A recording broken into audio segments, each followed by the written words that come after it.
Hi everyone, George here, and this video is all about how I'm going to maintain this beautiful little Betta Aquascape. It's really overgrown and looking a little bit messy, so I'm going to take you through the whole process, what I'm doing, why I'm doing it, and then we'll end up with some nice cinematic footage at the end. So if this is your first time on my channel and you're into aquascaping or interested in it, then do consider subscribing. If you hit the notification bell, you'll get a notification every time I upload a new video.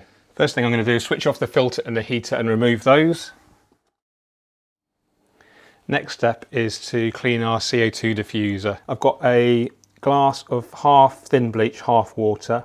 Top tip, if we leave the CO2 running while it's cleaning, this ensures that no bleach actually gets inside the diffuser. So I'm just going to put this to one side carefully so no one can touch it. Now I'm just going to remove some of the floating plants temporarily. This is going to make maintaining the rest of the aquarium much easier. So just scoop them out with your hands. And then I've got a couple of other aquariums running that I can put these into temporarily.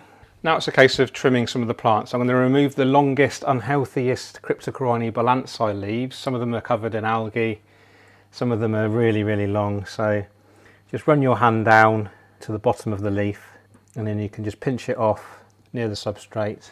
I did upload a video on how I maintained my Aquascaper 1200 yesterday, and I talked about the importance of keeping the plants trimmed to help maintain good circulation levels. You can probably see some of the algae build up on that leaf there, so we'll definitely take that one off. That's called staghorn algae.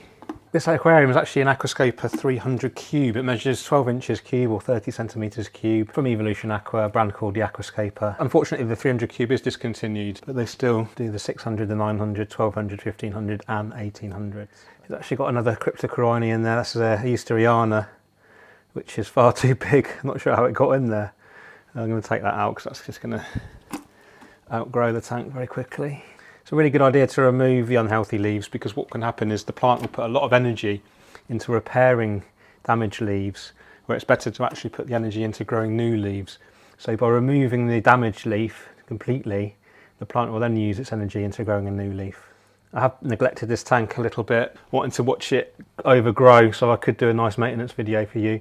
I have been doing water changes though, I have been keeping on top of the water quality for the Betta, feeding him 2 or 3 times a day. He's growing really well, becoming quite tame and full of character, hand feeding him now. Still haven't thought of a name for him yet, so I was thinking of Nimrod. There's a very famous classical piece of music called Nimrod, and it's one of the most beautiful pieces of music I know, and it just looks like a Nimrod. Nimrod as well is an aircraft, they're an old reconnaissance aircraft from the Royal Air Force. I used to be in the Royal Air Force, so I think that's quite appropriate. What do you think, Nimrod? Is that a good name? What do you reckon, Nimrod? You like Nimrod? No, it's a bit camera shy. It normally comes up for me for a stroke.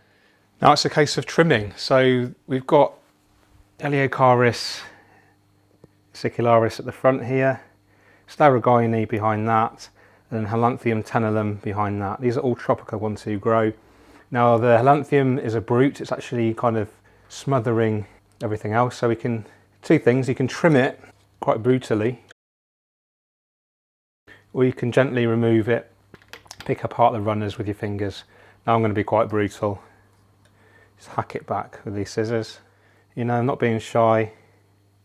This is a healthy tank, healthy growth conditions, so the plants will grow back quite quickly. We have CO2, we have good light, we have good liquid fertilizers, we have good substrate, we have good circulation.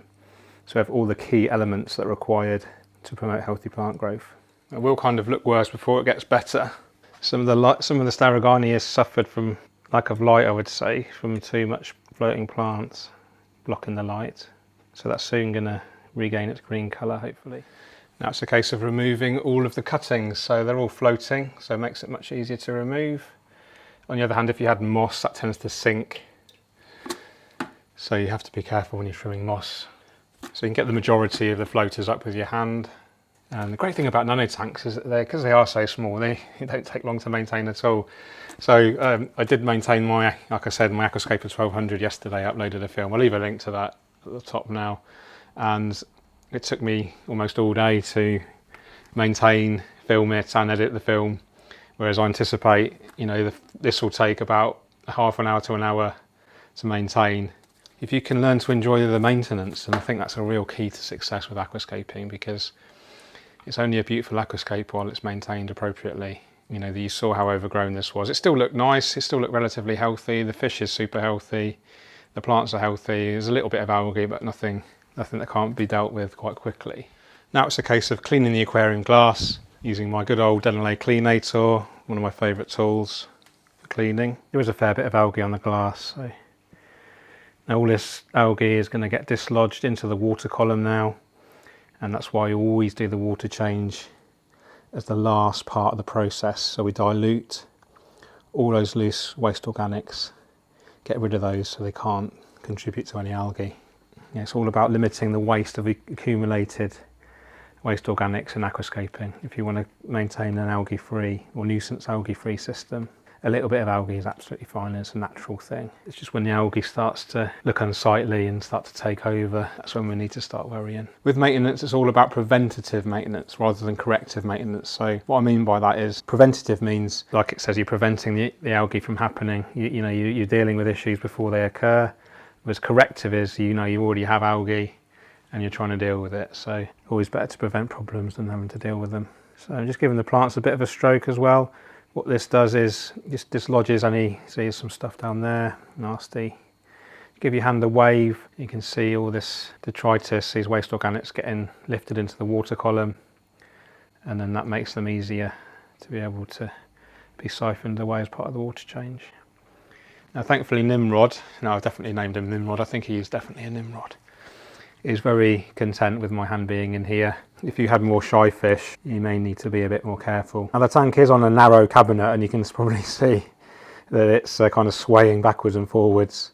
So that's something to bear in mind if you've got a similar system. Don't be overzealous with your cleaning, because you can knock the tank over if you're not too careful. So you can see that water is getting really quite dirty, which is great because it means that dirt now, instead of staying in the tank, it's going to be removed as part of this big water change. If you've got a Betta, guys, let me know. I mean, it's a really popular side of the hobby. I've never really kept them before. Yeah, he's a real character. I really love him. It's nice to have a pet fish rather than just like a display fish. In this, we've got a nice aquascape, but we've also got a pet fish. I think it's a really nice kind of combination of the two. Now it's a case of cleaning our rock. So I've got a couple of brushes here. I've got a kind of regular toothbrush style and I've got a wire brush. Now I'll try to clean off with the regular brush because it's softer and less aggressive on the stone. See how much we can get off, and if it's not enough we can always move on to the metal brush. A little bit of algae, I think, looks attractive on the stone. It just makes it look a little bit more natural, a little bit more weathered. If it was completely sterile looking, it wouldn't look natural. In nature we don't often see bare rocks. They often have a coating of lichen, algae. They've been weathered and they just look a little bit more kind of like they've been exposed to the elements, and that's kind of what we're aiming for in here. This is nature aquarium style. This is actually almost like a one stone iwagumi. Iwagumi means rock garden. It's actually quite heavy in limestone, this rock, and it does actually kind of gradually dissolve because the water is acidic because we're injecting CO2. CO2, a gas, when it's injected into water, creates carbonic acid. This lowers the pH slightly, and then actually it can slowly, very, very slowly dissolve the stone. Now if you use a very aggressive brush on the stone, you can really wear the stone away quite quickly. So I'm quite keen to use a softer brush as I can, really. You can see how cloudy the water's going now because of all this algae, etc. that's coming off this rock. So this rock is called Mini Landscape rock. The thing is with maintenance, it's all about details. So every little detail on its own doesn't really make an impact, but lots of details do make a big difference when added together. So do consider this. Okay, good. I think we're ready to net some more final plant bits out. Nimrod's loving it, loving the attention, I think. So I do have some other projects in the pipeline, guys. You've seen my 1200 probably by now. If not, check it out. This is my 300 cube. The 600, I've actually given the fish away. I did breed some opistogrammas and I had someone that was very keen to take them off my hands, so that was no problem. I wasn't really planning on keeping them long term. So I have plans for the Aquascaper 600, which I'm probably going to do like a real nice nature aquarium style because that is my favourite. Maybe biotope actually. Maybe I'll do some more biotopes. Maybe I'd like to do a biotope series. I'm going to keep this one going for a bit longer. I'm really happy with the scape. It's more of a fish tank, this one, to be fair. It is a pleasant aquascape, but it's not really stretching me in terms of aquascaping skill. It's more of a nice home for the for Nimrod. But happy to take your suggestions, guys, on future tanks. I always read your comments. Even if I don't reply, I try to reply to all of you, but if I don't reply, just please note that I do read them. I do really appreciate your feedback. Okay, and that's a case of just cleaning the glass just in front of the grass there. There isn't much algae there because it's been blocked by the plants, but just it's all about this attention to detail. Go on, Nimrod, out you get, mate. Don't want to squash you. Where you going? Go that way. There we go, good boy. There you go, you know when you've got a pet, when you start pet fish, when you start talking to it. Never done that before. Okay, now we're ready for our water change. Again, use the opportunity to suck out any waste that you can see. Okay, let's pour our water slowly in, not to disturb Nimrod too much. Seems to like it. So the water's been brought up to temperature, has been dechlorinated with Secam Prime. And hopefully the water's going to be pretty much crystal clear now. Now it's a case of refitting our equipment. So first of all, I'm going to put the heater in. I have cleaned the heater. It did have some algae growth on it, so I've just given that a brush under hot running tap water with a toothbrush. So I'll position this here. It's got the heater protector on there as well, so it doesn't burn the fish if they accidentally touch it. And then we have our makeshift internal filter, which is actually an Eheim surface skimmer with the skimming portion removed, and it's more of a mechanical filter. The vast majority of biological filtration in this aquascape will be performed by the plants themselves, and also processes going on in the substrate. So I position the filter quite far down. That limits surface movement because we want the floating plants not to be kind of all gathered up into one area.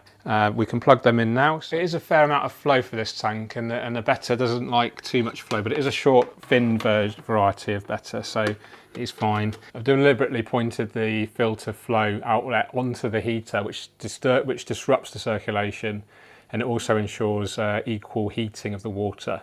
So as the water's being heated by the heater, it's then getting circulated, so hopefully you have equal heat distribution.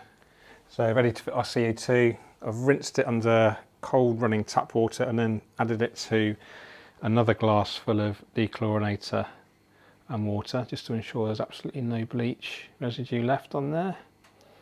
And then we've kept the CO2 running the whole time, so there's always a positive pressure, which means the bleach can't get into the diffuser itself. Now it's a case of just netting off any remaining plants, a couple of Staragini leaves there, a bit of hair grass. You're bound to get some floaters after this kind of level of maintenance. But considering how many plants we trimmed off, it's been relatively easy, mainly because of the size of the aquarium, it's so small. Okay, last job is to add our floating plants, then we'll clean the glass on the outside, and then we're ready for some B-roll at the end. Hello, mate. Okay guys, that wraps it up for today's video, all about how I maintain this beautiful little aquascape for Nimrod, our Betta fish. I hope you've enjoyed it. I've loved maintaining it. It's been really quite easy as well. It doesn't take much time to maintain such a small aquarium. And hopefully it shows to you guys that you can create something quite pretty. It doesn't have to cost the earth. If you do want to get a second aquarium to practice your aquascaping skills, or you're a beginner on a budget, then nano tanks are the way to go. They don't cost much to set up, they don't cost much to maintain, they don't take much time to maintain. So definitely worth considering if that's something you want to develop, practice your aquascaping skills. So I love Nimrod. I'm really glad I found a name with him. I know I've asked you guys a few times what we should call him. It's just a nice little aquarium, it's a perfect little pet fish. I am really getting into Bettas. The coloration on the fins are amazing.